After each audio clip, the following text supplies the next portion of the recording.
సార్వత్రిక ఎన్నికల్లో ఇండియా కూటమి మెరిసింది. మొత్తం 234 స్థానాలు సాధించింది. మ్యాజిక్ ఫిగర్ కు 38 సీట్ల దూరంలో ఆగింది. అసలు ఇండియా కూటమిలో ఏ పార్టీకి ఎన్ని సీట్లున్నాయో ఇప్పుడు చూద్దాం. కాంగ్రెస్, సమాజ్వాదీ పార్టీ, డీఎంకే, తృణమూల్ కాంగ్రెస్ వంటి విపక్ష పార్టీలన్నీ కలిసి ఇండియా కూటమిగా ఏర్పడి తలపడ్డాయి. మునుపెన్నడూ లేనంత తక్కువగా ఈ సార్వత్రిక ఎన్నికల్లో కేవలం 320 స్థానాల్లో పోటీ చేసింది. ఇందులో ఉత్తరప్రదేశ్, మహారాష్ట్ర, బీహార్, తమిళనాడుల్లో మొత్తం 207 స్థానాలున్నాయి. ఈసారి ఈ రాష్ట్రాల్లోనే ఇండియా ఎక్కువ ప్రభావం చూపింది. ఇండియా కూటమి 234 స్థానాలు సాధించింది. గతంలో కంటే 107 సీట్లు ఎక్కువగా వచ్చాయి. ఈ కూటమిలో కాంగ్రెస్కు 99 స్థానాలున్నాయి. ఆ తర్వాత సమాజ్వాదీ పార్టీకి 27 సీట్లు వచ్చాయి. టీఎంసీకి 29, డీఎంకేకి 22, శివసేన యూబీటీకి 9 సీట్లు ఉన్నాయి.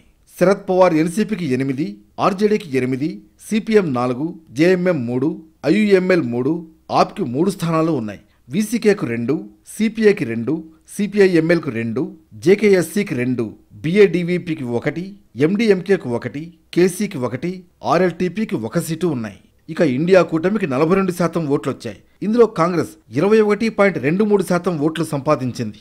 ఎస్సీకి 4.6, టీఎంసీకి 4.39, డీఎంకే 1.83, శివసేన యూబీటీ 1.36, ఆర్జేడీ 1.57, ఆప్ 1.11% ఓట్లు దక్కించుకున్నాయి. మిగిలిన ఇండియా కూటమి భాగస్వామ్య పార్టీలు 1% లోపే ఓట్ షేర్ సంపాదించుకున్నాయి. మొత్తానికి ఈసారి ఎన్నికల్లో ఇండియా కూటమి ఊహించని ఫలితాలు సాధించింది. మ్యాజిక్ ఫిగర్కు 38 సీట్ల దూరంలో ఉంది.